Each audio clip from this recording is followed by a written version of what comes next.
If you're watching this, you probably believe that I exist. But if, for some reason, you didn't want to believe that I exist, you could explain away all evidence of my existence. Perhaps I'm a hologram or a CGI. Perhaps you're dreaming. Perhaps powerful mind-manipulating aliens are tricking you into thinking that I exist. Human beings are amazingly adept at explaining away evidence for things they don't want to believe in. That's why we have Holocaust deniers, moon landing conspiracy theorists, flat earthers, and of course, atheists. If you fall into one of those camps, please feel free to cry me a river in the comments section. Religion is an emotionally charged topic for many people, and when it comes to religion, no one is as emotional as the people who are often described as the new atheists. Since emotion can cloud our judgment, it's become increasingly common to find these atheistic lumps of outrage trolling social media platforms, claiming that Jesus never existed. Now, it's one thing to be skeptical of Jesus' virgin birth or his resurrection from the dead, but to be skeptical of his existence? To think that Christianity took off in the first century without an actual person named Jesus to set things in motion? To be so angry at Jesus because your parents made you go to church when you were a kid that you become a reality-denying hyper-skeptic who spends all his time posting, "I just don't find the evidence convincing," on Facebook? A Jesus myther might just as reasonably throw himself on the floor of the checkout aisle at Walmart because his mommy wouldn't buy him a pack of Skittles. But don't take my word for it. I asked Dr. Mike Licona, Dr. Gary Habermas, and Dr. William Lane Craig what they think about Jesus mythers. Every once in a while, some people will propose that Jesus never existed. It lasts for a little while and then it goes away. That Jesus did exist is very well attested in the historical literature. It is mentioned by a number of non-Christian sources. For example, Jesus is mentioned by Josephus. Tacitus mentions Jesus. Lucian of Samosata mentions him.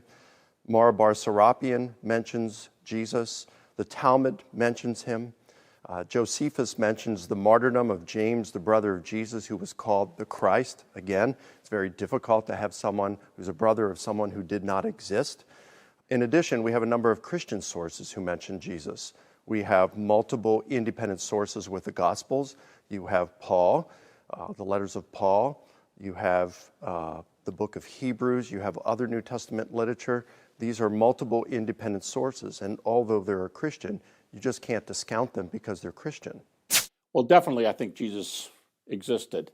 But if I were going to give just a kind of a general kind of response, I'd say big picture, little picture. Big picture, from about 1990 with the work of Richard Burridge on the Gospels, and the predominant view in New Testament study today being that the Gospels are in the genre of Greco-Roman bios or biography. That doesn't mean there can't be anything in there that, it doesn't mean the Greeks and Romans don't tell funny little tales sometimes, but it makes the genre is not a fantasy genre. It's a potentially historical genre. So big picture is, with the Gospels, we've got the right data. Specific picture, you're going to have to zero in on the small cases, the so-called red letter words, and some of the key events in Jesus' life. You're going to have to zero in on them and say, all right, did this healing take place? Why? Did this exorcism take place? Why? Did he die on the cross? Why? Was he buried? Where and why? Was he raised from the dead? Who saw him? And what happened to the early church after the resurrection? All those are specific questions for which we have specific data. So I'd say big picture, right genre. Little picture, yeah, we're able to go in there with tweezers and pick out those individual events. I would say those who think that Jesus of Nazareth never existed are well over 100 years out of date. Like Bart Ehrman says famously, he says, if Jesus was crucified, he existed. And since we know he was crucified, he obviously existed, and all those who say he didn't exist are just wrong.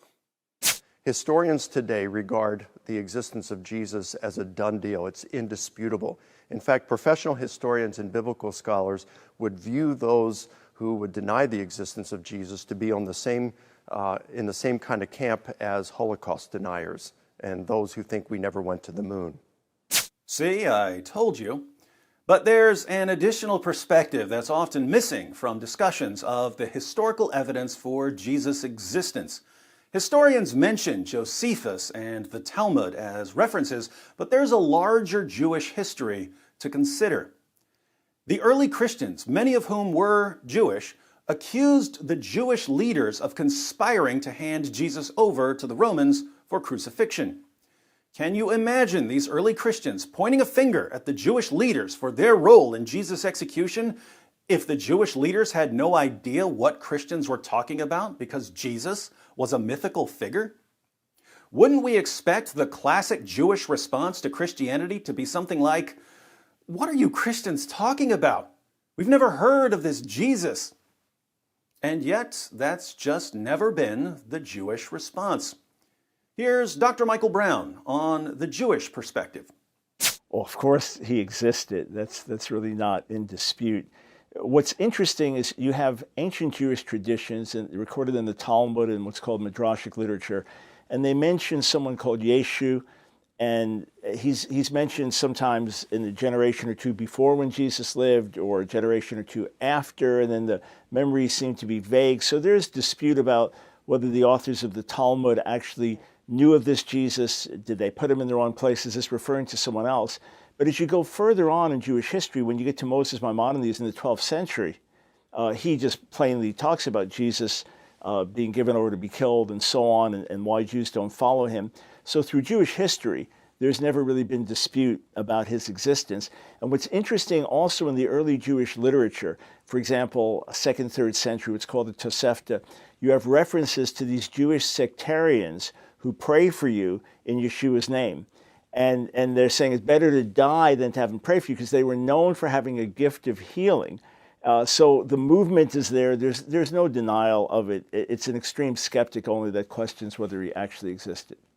But maybe Dr. Mike Licona and Dr. Gary Habermas and Dr. William Lane Craig and Dr. Michael Brown are all biased in favor of Jesus' existence because they're Christians. Maybe they're incapable of being balanced and neutral, unlike the impartial and open-minded internet atheists who spend all their time moaning and wailing about religion on Twitter. Well, let's see what Dr. Bart Ehrman says when a Jesus myther tries to educate him. I know in the crowds you all run around with, it's commonly thought that Jesus did not exist. Let me tell you, once you get outside of your conclave, there's nobody this is not even an issue for scholars of antiquity. It is not an issue for scholars. There is no scholar in any college or university in the Western world who teaches classics, ancient history, New Testament, early Christianity, any related field who doubts that Jesus existed. Don't you just love that condescending tone? I know that in that little wheel of delusion you guys are running on, it's common to deny Jesus' existence. But once you get off that wheel, no one agrees with you. But why, Dr. Ehrman? Why is there a consensus on Jesus' existence? The reason for thinking Jesus existed is because he is abundantly attested in early sources. That's why. And I give the details in my book. Early and independent sources indicate that certainly that Jesus existed. One author that we know about knew Jesus' brother and knew Jesus' closest disciple, Peter. He's an eyewitness to both Jesus' closest disciple and his brother. That sounds exactly like what Christian scholars say. But if experts across the board, conservative Christian scholars, liberal Christian scholars, atheist scholars, agnostic scholars, Jewish scholars, if experts across the board agree that Jesus' existence is not in dispute, what should we think of the atheists who tell us that, based on their careful research on YouTube, they've concluded that Jesus never existed? I think that atheists have done themselves a disservice by jumping on the bandwagon of mythicism, because, frankly, it makes you look foolish to the outside world. If that's what you're going to believe, you just look foolish. You are much better off going with historical evidence and arguing historically. Someone call the burn unit. At the scholarly level, Jesus mythers are as rare as they are angry and biased. But since the internet is home to every insane theory under the sun, you're bound to run into Jesus mythers on various websites and platforms. They're going to challenge you to prove that Jesus existed. And if you accept the challenge, they're going to play skeptic while you present your evidence. I encourage you not to take the bait until you first show them the problem with their methodology. And it's very easy to show them the problem with their methodology. When a Jesus myther sends you a message and says, "Prove to me that Jesus exists," simply reply, "I'd be happy to prove to you that Jesus exists, but I don't want to present my evidence to a person who may not exist. So before I start giving you evidence, first prove to me that you exist." Then sit back and play skeptic. Whatever evidence the person gives for his own existence, just tell him that it's not enough and that you're not convinced. Offer alternative explanations of the evidence he's presenting. Say, "Maybe I'm hallucinating. Maybe I'm on drugs and I don't remember taking them. Maybe I'm the only thing that exists and I've invented you as a character to keep myself entertained. Maybe I'm just a brain in a vat and a mad scientist is sending me signals to make me think that you exist. Maybe I'm in the Matrix. Prove to me that I'm not in the Matrix. Prove it, prove it, prove it." Once your atheist friend fails miserably, once he realizes that when you adopt his methodology, he can't even convince you of his own existence, perhaps he'll start looking for a better methodology.